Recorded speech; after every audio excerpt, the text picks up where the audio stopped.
Hai Sobat Kaum, kembali lagi bersama saya Feni Siregar, tim campaigner Kaum Telapak. Hari ini kita berada di podcast Kaum Telapak, Suara Kaum, episode 5.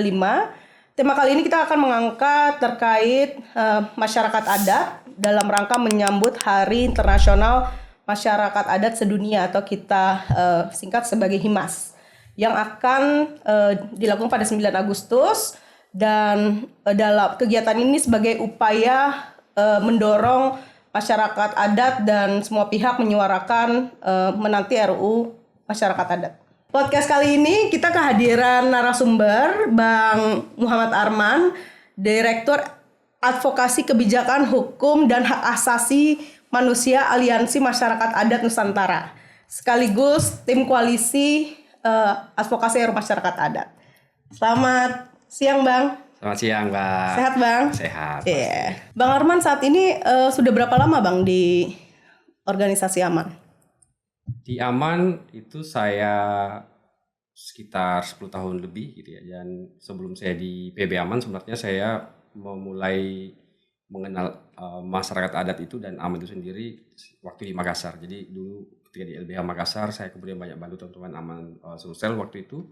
Dan dari situlah kemudian saya tersesat di jalan yang benar, jadi menemukan bagaimana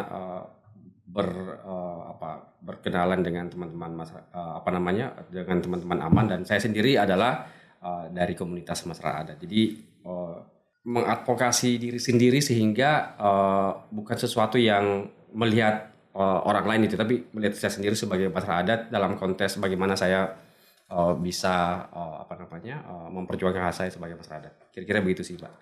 Iya Bang. Pertanyaan kami karena Kaum Telapak juga konsen ya, salah satu yang diperjuangkan adalah terkait dengan hak-hak masyarakat adat. Kalau kita melihat ini kan perjuangan masyarakat adat ini sejak kapan sih Bang? Lalu kenapa sih sulit sekali ya hak masyarakat adat itu mendapat pengakuan di Republik ini? Iya, kalau saya mau jawab yang bagian pertama dulu. Jadi kalau misalnya Mbak Pini tadi bertanya, sejak kapan mulai perjuangan masyarakat adat yang diorganisir melalui Aman itu? Kira-kira begitu ya. Nah, sebelum ada Aman itu sebenarnya ada satu koalisi besar namanya Japhama, Jaringan Pembela Masyarakat Adat, yang merupakan cikal bakal dari Aman. Nah, dalam diskusi-diskusi dan catatan-catatan di dalam Japhama itu, karena saya sendiri belum terlibat di Japhama, saya menemukan bahwa ada problem mendasar yang kemudian mengapa kemudian masyarakat adat itu berhimpun dan berorganisasi. Pertama, ada situasi di mana kemudian wilayah masyarakat adat itu kemudian diklaim oleh negara sebagai secara sepihak oleh negara sebagai tanah-tanah negara misalnya, atau hutan negara misalnya. Yang kedua, soal otoritas dan otoritas masyarakat adat dalam menjalankan hukum adat dan juga lembaga adat mereka itu kemudian dieliminasi atau dikooptasi oleh negara melalui kebijakan yang ada, dan juga termasuk pemerintahan melalui undang-undang desa. Jadi saya membaca dari catatan-catatan para pendiri dan pejuang gerakan masyarakat adat di awal, saya menemukan setidaknya 4 hal. Pertama, itu karena kemudian masyarakat adat itu kemudian wilayahnya diklaim sebagai kawasan hutan negara misalnya, atau kemudian diambil secara sepihak untuk kepentingan investasi. Kemudian masyarakat adat kemudian harus tergusur dari wilayahnya. Yang kedua, otoritasnya kemudian diambil alih gitu ya. Kemudian penyeragaman pemerintahan desa, dan tidak jarang kemudian dari proses-proses pembelaan dan perlawanan masyarakat itu berakhir pada kriminalisasi. Kira-kira begitu Mbak Penny yang saya tangkap dari proses-proses yang ada. Ya, persoalan yang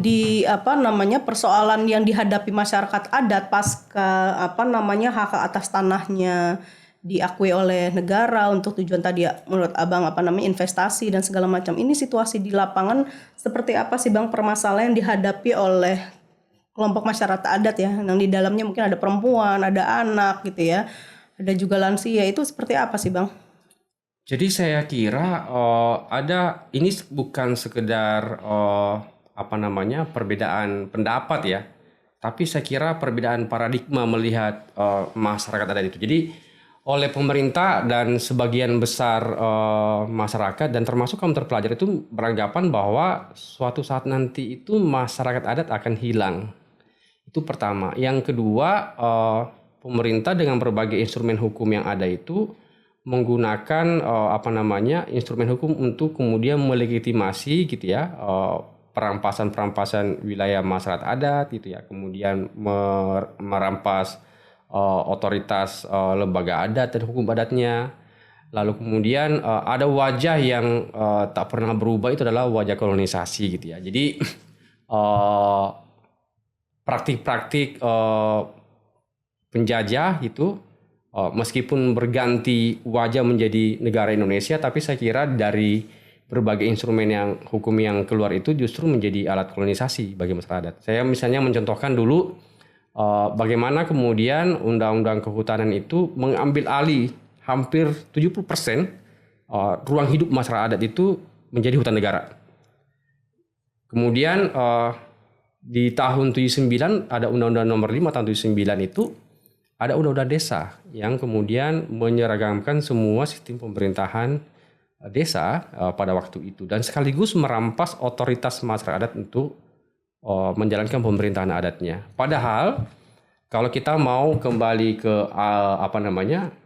awal mula Republik ini dibangun, itu terjadi sebenarnya percakapan yang sangat kuat dan oleh para pendiri bangsa itu kemudian meletakkan masyarakat adat sebagai salah satu pilar pembentuk dari negara Republik Indonesia. Nah, kita menemukan misalnya itu di dalam percakapan-percakapan BPUPKI dan juga itu terkristallisasi di dalam penjelasan pasal 18 sebelum Amandemen 45. Disebutkan di sana bahwa negara itu mengakui keberadaan masyarakat adat gitu ya, seperti marga, desa, kemudian nagari dan seterusnya. Jadi dia berada pada unit-unit sosial terkecil yang disebut dengan masyarakat adat. Dan sekaligus membedakan bahwa masyarakat adat itu Volks Kemensapan itu berbeda dengan entitas swapraja, kerajaan dan kesultanan. Jadi itu dua hal yang berbeda. Saya ingin meletakkan ini supaya kita tidak salah tafsir bahwa masyarakat adat itu sama dengan kerajaan. Padahal itu dua hal yang berbeda, baik dari sisi sejarahnya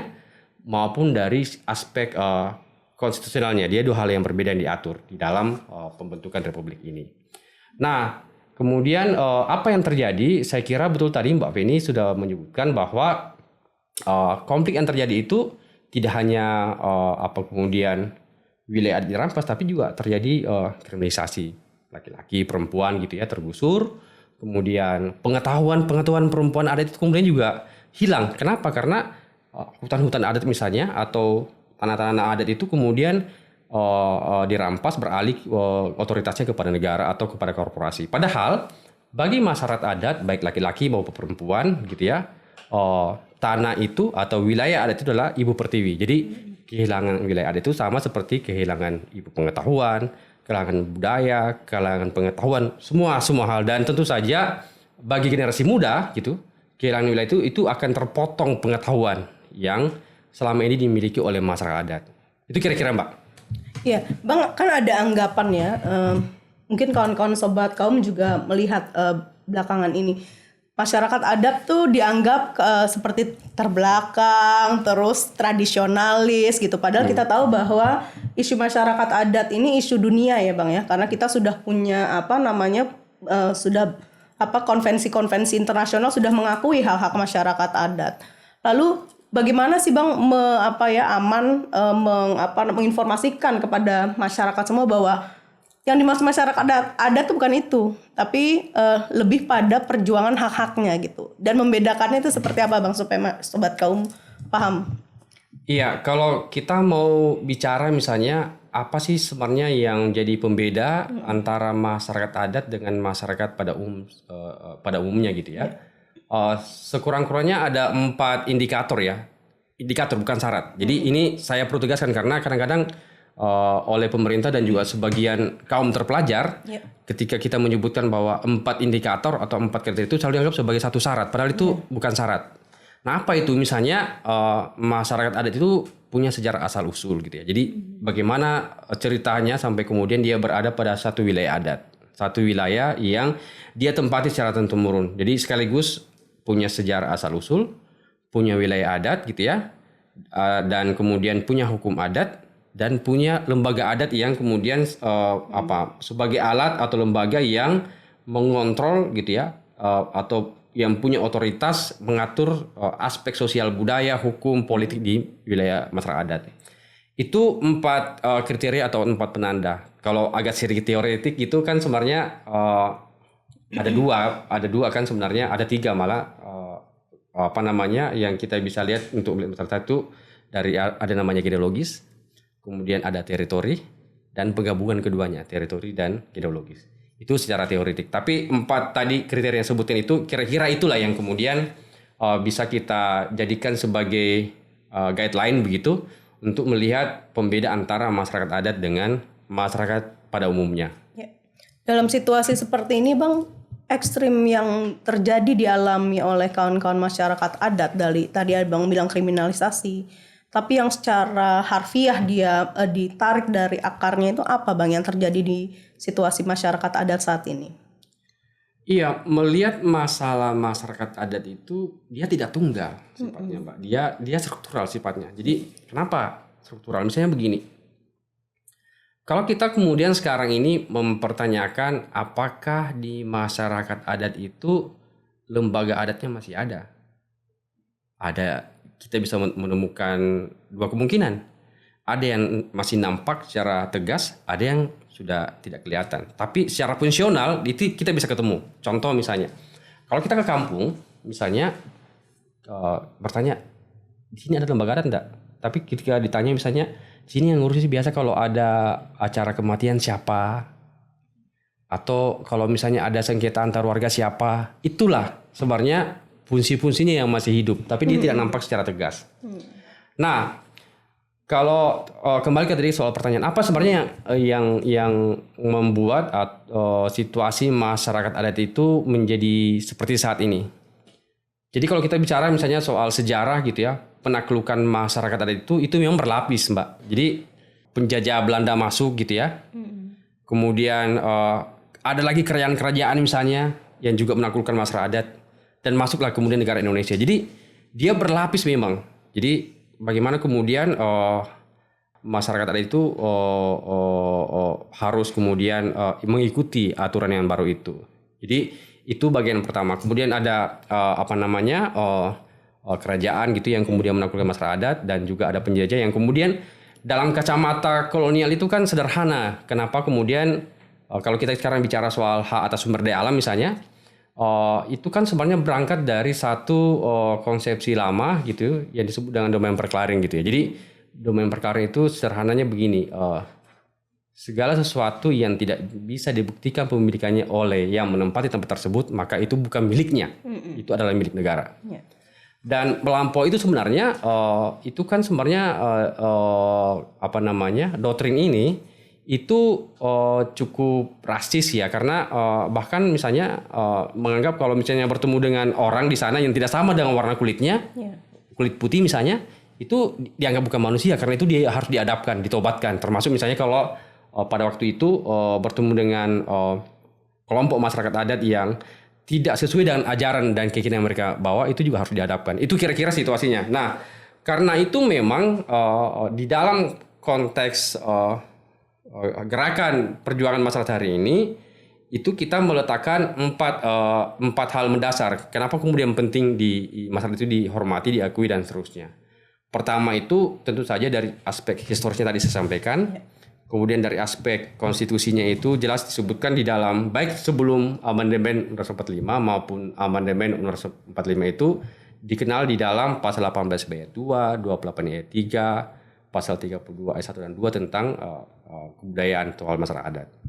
Nah, kemudian dari aspek sosial antropologis itu kan kita masih bisa menemukan masyarakat adat. Tentu saja kita tidak bisa membayangkan kondisi masyarakat hari ini sama dengan 100 tahun yang lalu. Yeah. Jadi itu pasti berubah karena perubahan sosial itu pasti terjadi. Dan perubahan yang terjadi pada masyarakat adat itu respon dia terhadap perubahan sosial yang terjadi. Kira-kira begitu. Jadi kalau misalnya ketemu dengan masyarakat adat misalnya di sebuah tempat, kok dia sudah pakai jeans, pakai handphone, pakai kendaraan, ya itu adaptasi. Jadi jangan membayangkan kemudian dia bukan lagi masyarakat adat karena nggak pakai kain, sudah pakai baju gitu ya, sudah pakai sandal dan seterusnya. Itu cara pandang yang kemudian melihat bahwa masyarakat itu memang tidak bergerak gitu ya. Itu cara pandang banyak kita temukan di kalangan pemerintah gitu ya, dan juga saya kira di masyarakat umum masih ada banyak hal yang demikian. Tapi memang sedikit demi sedikit di sini tuh paradigma seperti itu mulai bergeser, dan saya kira memang proses advokasi itu harus terus dilakukan, dan tentu saja transfer pengetahuan dari generasi tua masyarakat adat ke generasi muda menjadi hal yang mendasar. Itu kira-kira. Nah, 5-10 tahun ini Bang, yang kalau kita lihat apa sih yang dialami oleh masyarakat adat dalam konteks perebutan lahan ya Bang? Lalu apa kerugian-kerugian yang dialami masyarakat adat hari ini 5-10 tahun sehingga kawan-kawan terus-menerus memperjuangkan RUU masyarakat adat ini?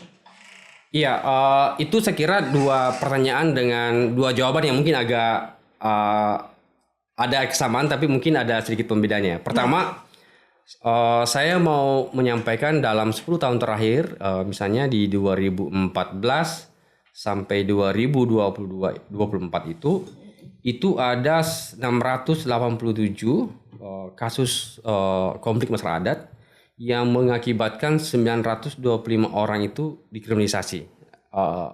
Ada beberapa yang luka dan 1 orang meninggal gitu ya. Ini laki-laki dan perempuan dan juga ada anak muda.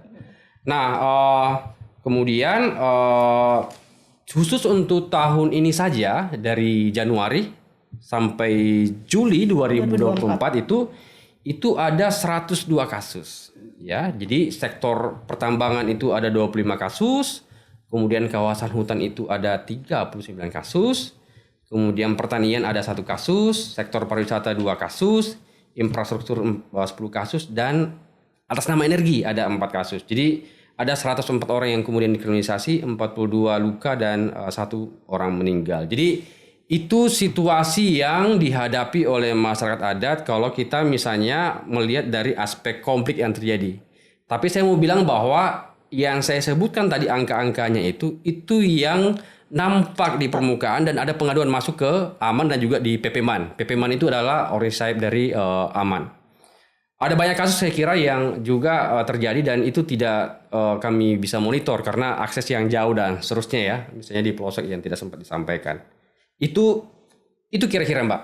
Nah, ya itu aspek yang kita lihat bahwa ini terus terjadi kriminalisasi gitu ya, terus juga perampasan lahan gitu ya Bang, dengan ketiadaannya RUU masyarakat adat kalau kita lihat seperti itu ya Bang. Makanya mengapa sih RUU masyarakat adat ini terus disuarakan oleh Aman dan berbagai masyarakat? Kalau boleh tahu apa nama koalisinya Bang? Koalisi Kawal RUU Masyarakat Adat. Jangan lupa hashtagnya sahkan RUU Masyarakat Adat. Oke. Iya, itu kenapa kita terus mengawal RUU ini, karena kita lihat memang di Mahkamah Konstitusi sudah dimandatkan hak-hak masyarakat adat. Lalu kita sudah ada sebenarnya hak masyarakat di Undang-Undang Dasar tadi ya Bang ya. Lalu juga sebenarnya masyarakat adat ini berkontribusi untuk pembentukan negara ini gitu ya Bang. Lalu kenapa harus sekian lama berjuang ya, kalau kita lihat 14 tahun kalau kita baca literasinya 14 tahun kawan-kawan RUU masyarakat adat memperjuangkan hak-haknya dalam bentuk kebijakan. Kenapa itu Bang?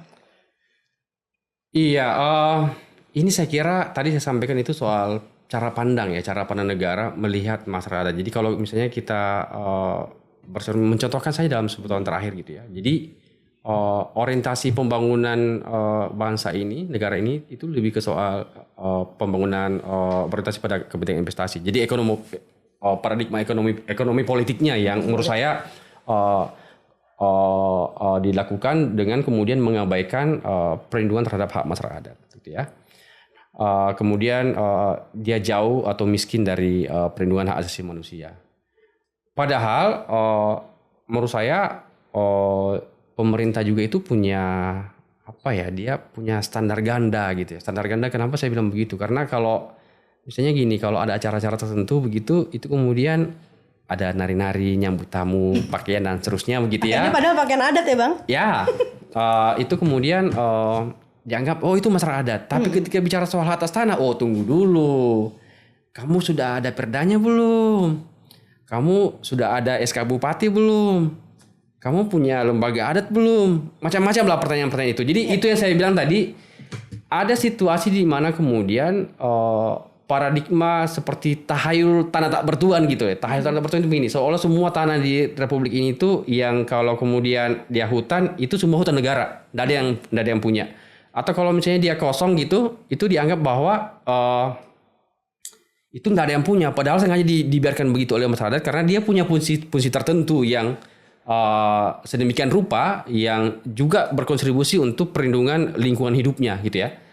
Nah, kemudian yang lain adalah ya masyarakat adat itu kan percayalah bahwa bangsa ini besar itu karena kita beragam. Dan salah satu keberagaman itu ada pada masyarakat adat. Betul. Ya. Jadi dari Sabang sampai Merauke kita bicara soal entitas bangsa ini ya itu entitas masyarakat adat yang kemudian diikat jadi satu, dan saya kira kita bisa bertahan sejauh ini itu karena kemudian dan berbeda dengan negara lain itu karena kita punya masyarakat adat yang punya pengetahuan soal kebudayaan yang panjang, yang punya pengetahuan soal apapun, termasuk merawat lingkungan hidup, bumi dan seterusnya yang kita tempati hari ini itu karena dijaga oleh masyarakat adat. Kalau Mbak Penny misalnya ke kampung-kampung, silakan cek gitu bedanya antara hutan adat yang dijaga oleh masyarakat adat dengan hutan yang dijaga oleh institusi negara. Kan kalau kita mau jujur misalnya melihat situasi pengelolaan hutan hari ini, yang banyak rusak kan yang justru yang dikuasai oleh pemerintah, oleh negara. Bukan sama masyarakat adat. Ya kan, yang kasih konsesi kan bukan masyarakat adat, tidak punya kewenangan. Iya. Kan? Apalagi kan bagi masyarakat itu kan tanah, wilayah adat itu, hutan itu adalah ruang hidup. Ruang hidup dan penghidupan. Jadi kalau yang harus dijaga dan terus-menerus persis sekali, dirawat. persis. Ya. Jadi tidak hanya dari aspek ekonomi melihatnya, tapi dia memang dia ruang hidup gitu ya, spiritual, ada kosmologi di sana, ada aspek budaya di sana, ada ritual tertentu yang kemudian melekatinya gitu ya, dan kemudian juga ada aspek sosial karena itu menjadi pengikat dari entitas masyarakat adat yang kemudian salah satu bagian dari kadang-kadang diatur dalam hukum itu adalah bahwa kalaupun kamu misalnya mengambil kayu di hutan ini, kamu harus menggantinya. Jadi itu banyak ditemukan dan seterusnya. Jadi sangat dalam sebenarnya Mbak Vini. Iya. Hampir jarang ya kita lihat masyarakat adat menjual lahannya atau menjual hasil buminya gitu ya Bang, dalam bentuk kayu yang sebenarnya dijaga gitu ya. Kalau dalam konteks perlindungan hutan berbedalah dengan yang dijaga tadi yang seperti Abang bilang dijaga negara gitu. Nah, kalau kita lihat Bang, hak-hak apa saja sih yang diperjuangkan ya oleh masyarakat adat? Walaupun kita tadi lihat bahwa salah satunya hak atas tanah, hak atas keadilan gitu. Kalau kita lihat kan Indonesia kan dulunya namanya Nusantara ya, sebelum menjadi Indonesia gitu ya. Nah, ini apa sih sebenarnya yang kita perjuangkan yang harus ada di undang-undang nantinya ya, undang-undang masyarakat adat? Iya, saya kira yang pertama dan mendasar kalau kita bicara soal hak masyarakat itu kan hak masyarakat itu bukan hak berian, dia hak bawaan, hak asal usul gitu ya. Jadi dia ada bukan karena diberikan oleh negara, tapi dia sudah melalui negara. Jadi hak atas apa saja itu, misalnya hak atas wilayah adat misalnya, hak atas untuk menjalankan hukum adat dan peradilan adat. Jadi itu hal-hal yang mendasar ya. Hak untuk kemudian mendapatkan akses yang sama terhadap pembangunan yang diperlukan dan dibutuhkan oleh masyarakat. Itu saya kira hal-hal mendasar yang menjadi bagian yang terpisahkan dari hak masyarakat adat. Jadi hak atas wilayah adat, hak atas hukum adat, atas menjalankan peradilan adat, pemerintahan adat dan seterusnya gitu. Dan itu kan semuanya ada lengkap semua di masyarakat adat.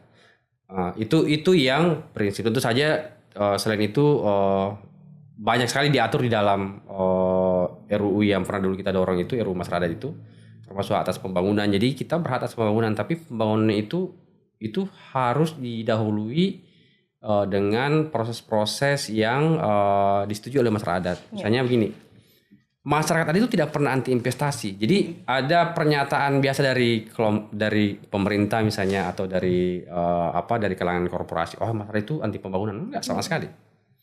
Masyarakat adat itu tidak anti investasi, tidak anti pembangunan. Nah, saya ingat dulu ada 2018 itu Aman bersama IPB, Unpad dan juga ada 3 kampus waktu itu melakukan studi valuasi ekonomi. Jadi di dalam studi valuasi ekonomi itu salah satu temuannya adalah bahwa kalau ada pengakuan perlindungan hak masyarakat adat itu justru membuat investasi itu bisa bagus. Kenapa? Karena dia bisa berhubungan langsung dengan masyarakat adat dalam proses-proses negosiasi dan seterusnya. Jadi kan selama ini nih ada banyak nih yang mau adat juga kan. Ini para free rider ini kemudian menjadi makanya kemudian kosnya menjadi mahal ketika ada investasi karena tidak jelas siapa yang kemudian harusnya berhadapan ketika mereka mau masuk ke dalam satu wilayah adat. Tapi tentu saja itu hanya boleh dilakukan kalau kemudian ada persetujuan dari masyarakat, ada hak namanya FPIC, Free Prior Informed Consent. Itu hal yang mendasar. Jadi yang kedua, temuan dari studi valuasi ekonomi itu menyebutkan bahwa ya sebenarnya masyarakat adat itu bisa mandiri tanpa perlu dukungan dari investor dari luar. Bahkan temuan di beberapa tempat itu misalnya di Sorong Papua atau di Mentawai atau di Kajang atau di Nrekang itu menyebutkan bahwa itu lebih tinggi nilai tinggi nilai pendapatannya dibanding APBD sebenarnya kalau itu betul-betul dilindungi tentu saja.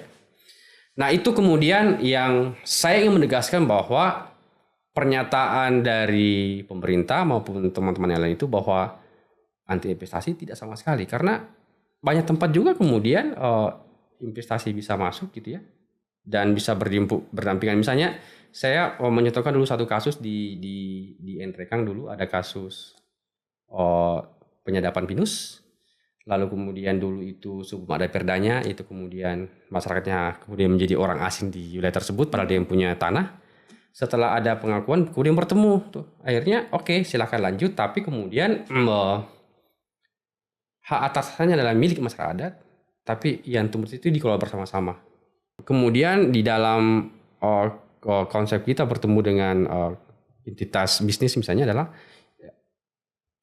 kamu mesti akui ini masyarakat adat, kalaupun terpaksa harus masuk gitu ya, maka bukan ganti rugi uang, tapi kemudian dia sebagai pemilik saham. Jadi mendapatkan keberlanjutan itu siklusnya terus berjalan dan seterusnya. Itu kira-kira beberapa bagian dan kira-kira imajinasi yang perlu kita lakukan. Mengapa kemudian undang-undang ini penting ada? Salah satunya dari aspek ekonomi. Jadi kalau misalnya ada yang bilang undang-undang akan menghambat investasi, itu bisa dijawab sebenarnya. Yang kedua, undang-undang ini tidak mengeksklusifkan masyarakat adat, tapi justru menjadi tonggak untuk merawat yang disebut tadi dengan keberagaman. Jadi budaya dan sebagainya. Saya selalu mencontohkan begini. Kenapa sih misalnya kita semua orang Indonesia itu bisa mencicipi soto, enak, tapi kemudian kita sulit sekali bertemu ketika bicara soal perbedaan hak kepemilikan tanah misalnya. Semua orang bisa dengan mudah bisa suka sama kain-kain dari masyarakat adat itu, semua orang memakainya cantik, tapi bicara soal lindungilah hak masyarakat adat karena dari sana kemudian kopi yang enak yang di depan ini bisa kita nikmati. Betul. Kain yang cantik yang biasa kita lihat misalnya termasuk ketika perayaan 17 Agustus di istana itu dari komunitas masyarakat adat. Kemudian banyak hal. Tarian misalnya dan seterusnya itu. Tapi itu hanya bisa kemudian bertahan kalau kemudian masyarakatnya dihormati, dilindungi dan dipenuhi haknya. Dan saya kira itu kewajiban negara.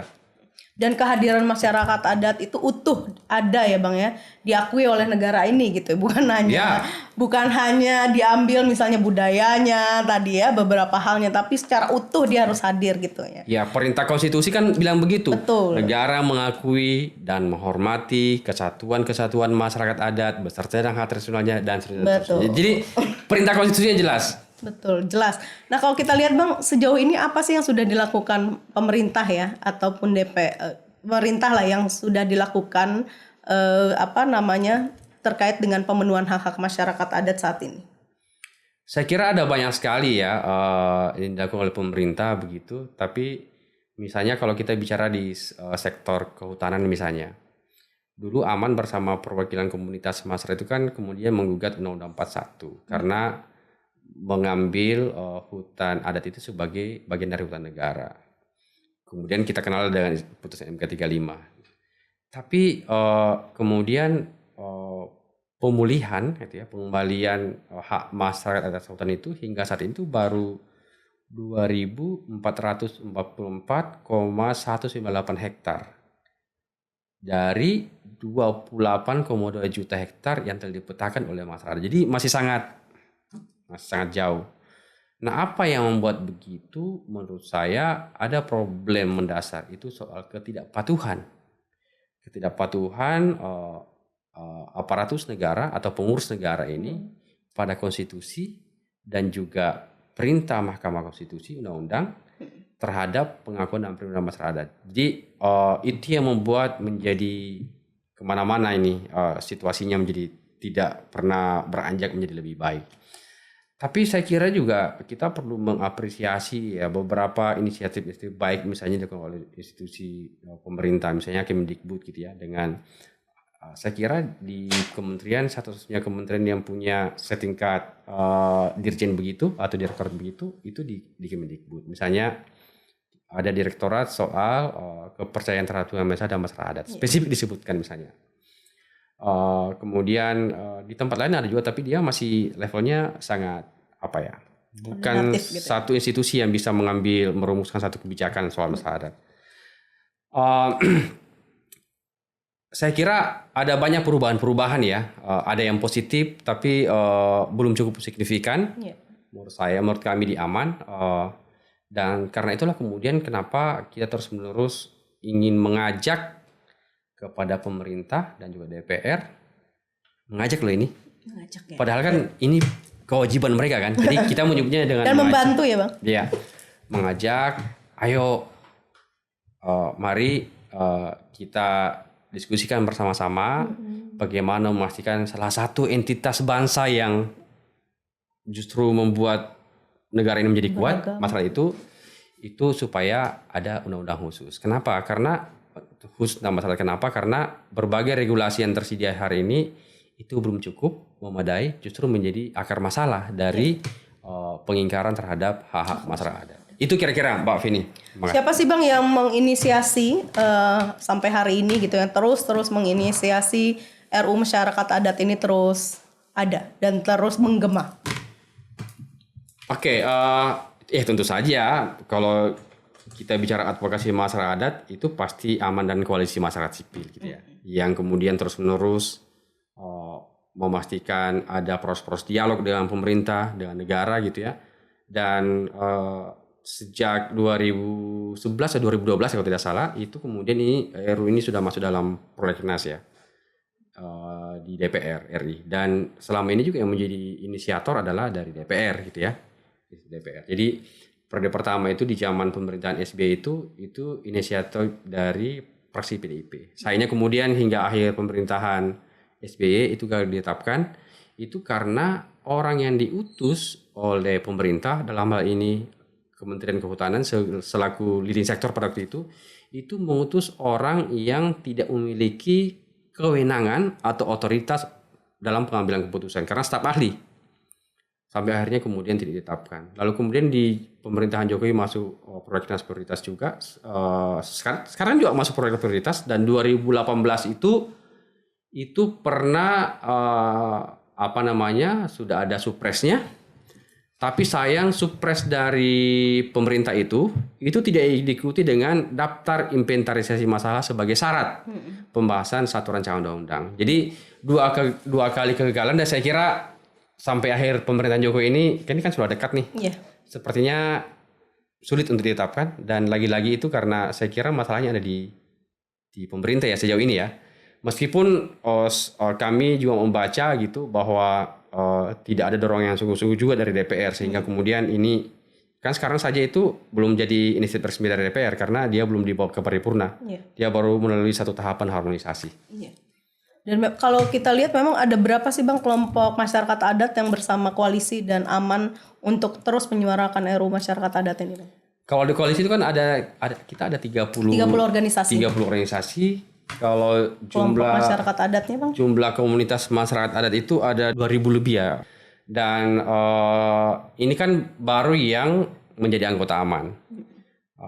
Banyak komunitas masyarakat di sana yang saya kira kalau mereka mengidentifikasi dirinya sebagai masyarakat adat itu kan bagian dari hak mereka. Dan saya kira masih banyak yang tidak terata karena data di pemerintah itu nyaris kita tidak temukan berapa sebenarnya komunitas masyarakat adat. Karena itu kemudian aman mengambil inisiatif ini untuk kemudian melakukan identifikasi, verifikasi terhadap masyarakat. Jadi jika di aman itu kan ada mekanismenya. Jadi self identification gitu ya, sebagai anak kandung dari self determination itu kemudian ada satu komunitas kemudian mereka bilang saya ini masyarakat adat loh, saya misalnya dengan indikator-indikator yang mereka punya kemudian mendaftarkan kepada aman, kemudian aman verifikasi lagi, lihat gitu ya, oh ini memenuhi syarat baru kemudian jadi anggota aman. Jadi tidak serta-merta juga begitu misalnya satu komunitas mengaku saya masyarakat adat, oh tunggu dulu. Yang sudah kita lakukan sebagai koalisi nih Bang, apa saja? Lalu karena situasinya kan pemerintahan akan segera berganti ya, dan DPR juga akan segera berganti. Kira-kira apa yang harus kita lakukan ya sebagai entah kawan-kawan masyarakat yang menonton gitu ya, Sobat Kaum, ataupun kita sendiri, apa langkah-langkah yang bisa kita lakukan bersama dan mungkin apa dukungan yang diharapkan dari masyarakat? Oke, pertama kepada pemerintah tentu saja kita terus mendorong supaya rancangan undang-undang ini tetap masuk dalam prolegnas ya, long list prolegnas ataupun prolegnas prioritas. Itu yang bagian pertama. Nah, kepada publik tentu saja kita mengharapkan dukungan melalui banyak hal yang bisa dilakukan. Misalnya dengan kemudian mengangkat cerita-cerita tentang masyarakat adat gitu ya. Baik dari sisi yang positifnya, misalnya saya tadi mencontohkan kita nggak bisa healing tuh dapat pemandangan hutan yang bagus kalau kemudian nggak ada masyarakat adat yang jaga hutan adat misalnya. Atau misalnya kita nggak bisa nikmati kopi yang enak tuh kalau kemudian kebun-kebun kopi jadi perusahaan monokultur misalnya, perkebunan monokultur misalnya. Atau misalnya kita nggak bisa menikmati pantai yang indah, yang cantik, yang masih alami di pesisir laut dan pulau-pulau kecil itu kalau kemudian tidak ada masyarakat adat yang menjaga wilayah tersebut dengan berbagai ritual yang mereka punya. Banyak hal sebenarnya. Atau kita tidak bisa kemudian menggunakan kain-kain yang cantik gitu, tenun-tenun yang sangat indah sekali, cantik sekali kalau kemudian tempat di mana alat-alat bikin tenun itu menjadi hilang. Jadi ada banyak hal ya, banyak hal. Dan tentu saja saya ingin mengulang bahwa apa yang kita nikmati hari ini dari masyarakat adat, jadi misalnya itu hanya bisa terjadi kalau kemudian wilayah adatnya itu, ruang hidup mereka itu diakui, dilindungi dan seterusnya. Dan terakhir adalah kita tidak bisa makan ikan yang segar kalau tidak ada nilai internasional, dan itu bagian dari pekerjaan masyarakat adat. Kita tidak bisa nikmati kemudian padi paritas yang genuine yang berasal dari komunitas itu kalau kemudian tidak ada masyarakat adat. Jadi banyak hal sebenarnya yang bisa kita jadikan argumentasi, dan tentu saja masyarakat adat itu bukan hanya sebagai objek, tapi dia adalah modalitas utama, pilar pembentukan bangsa, dan tentu saja untuk kemajuan bangsa ini ke depan. Percayalah 100 tahun, 200 tahun ke depan itu Indonesia akan tetap utuh kalau masyarakat adatnya dijaga. Tapi kalau kemudian terus-menerus kemudian diganggu, tidak diakui, didiskriminasi, saya nggak tahu. Kita bisa melihatnya nanti ke depan. Diskriminasi yang paling dirasakan sekali oleh masyarakat adat ini apa aja Bang? Banyak sekali ya. Terasa betul. Tidak diakui sebagai warga negara itu kan bagian yang sangat mendasar ya.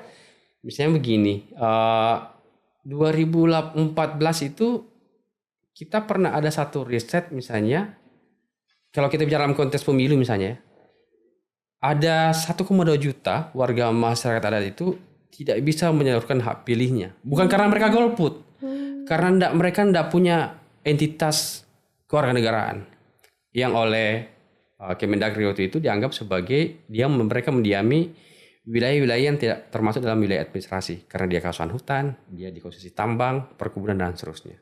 Itu yang paling mendasar. Dan dampaknya ini kan kemana-mana tuh. Tidak punya hak keluargaan, tidak dapat layanan dasar kan, kesehatan, pendidikan, perkawinan anaknya menjadi tidak sah secara hukum dari hukum negara karena soal itu. Itu kira-kira. Oke. Maka dari momentum Hari Masyarakat Adat Internasional yang akan jatuh tanggal 9 Agustus nih Bang, apa yang ingin kita suarakan sebagai koalisi ya dan kawan-kawan aman gitu yang apa yang diharapkan dan yang ingin kita terus suarakan kepada publik hari ini? Oke, pertama mengakui masyarakat adat itu dan melindungi hak-haknya itu adalah kewajiban negara.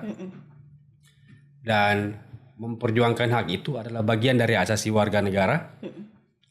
Dan oleh karena itu menurut saya dan teman-teman sekalian Sobat Nusantara, mari terus dukung dengan cara apapun supaya pemerintah mau mendengar dan mau mengesahkan RUU Masyarakat Adat. Misalnya datang ke kantor-kantor pemerintah setempat, tunjukkan bahwa kita masyarakat adat itu betul-betul ada gitu ya. Dengan cara apa, misalnya menjaga kampung-kampung, menunjukkan pengetahuan kita misalnya, apapun yang kita punya sejak ada gitu sebagai masyarakat adat. Dan bagi teman-teman muda tentu saja cukup kemudian gunakan jari teman-teman untuk kemudian share IG-nya Rumah Aman ataupun Kaum Telapak atau IG-nya Koalisi Kawal dengan men-share informasi terkait dengan masyarakat adat dan juga pentingnya undang-undang ini, undang masyarakat adat. Mungkin dalam suatu waktu kita perlu bertemu dengan teman-teman yang lain untuk menyatakan bahwa saatnya sekarang yang muda mengambil bagian dari gerakan masyarakat adat. Nah terakhir nih pesan Abang untuk pemerintahan baru dan DPR yang baru untuk RUU Masyarakat Adat apa nih Bang? Pesannya adalah banyak mendengar. Ya. Mari kita berdialog. Betul. Pastikan bahwa di tangan mereka itu, mereka kan pemerintahan baru ke depan ini kan baik presiden maupun anggota DPR kan negarawan ya. Tunjukkan kenegarawanan dengan mengesahkan RUU Masyarakat Adat menjadi undang-undang. Oke, keren. Karena masyarakat adat juga berkontribusi ya pada kemenangan kawan-kawan pemerintah dan DPR, dan kita berharap salah satunya RUU Masyarakat Adat tetap diperjuangkan di 5 tahun mendatang ya Bang ya, 2025 sampai 2029 dan masuk prolegnas prioritas di 2025. Kita berharap sih 2025 kita udah punya punya undang-undang masyarakat adat ya Bang. Amin. Nah, Sobat Kaum, itu dari Bang Arman. Kesimpulan yang saya dapat memang RUU Masyarakat Adat ini penting kawan-kawan karena masyarakat adat ini berkontribusi pada pemenuhan hak dan keberlanjutan masyarakat dan dia bagian yang tidak terpisahkan dari Indonesia, dan ketiadaan RUU Masyarakat Adat ini mengakibatkan masyarakat adat itu mengalami kriminalisasi dan hingga meninggal ya. Sebagian juga ada yang perempuan, ada yang pemuda ya Bang ya. Lalu juga masyarakat adat tercerabut dari hak-hak masyarakat terkait tanah, hutan ya juga tercerabut, dan kita kembalikan bahwa mereka sebagai entitas Indonesia bagian harus diakui oleh negara ini. Sahkan RUU Masyarakat Adat, jangan lupa follow tadi yang Bang Arman bilang. Minimal kawan-kawan pakai hashtag deh, hashtag sahkan RUU Masyarakat Adat, follow IG-nya Kaum Telapak, Facebook-nya Kaum Telapak, Facebook-nya Rumah Aman, Instagram-nya Rumah Aman, dan kita punya digabung juga di koalisi kita, Instagram-nya Koalisi Sahkan RUU Masyarakat Adat. Terima kasih. Terima kasih.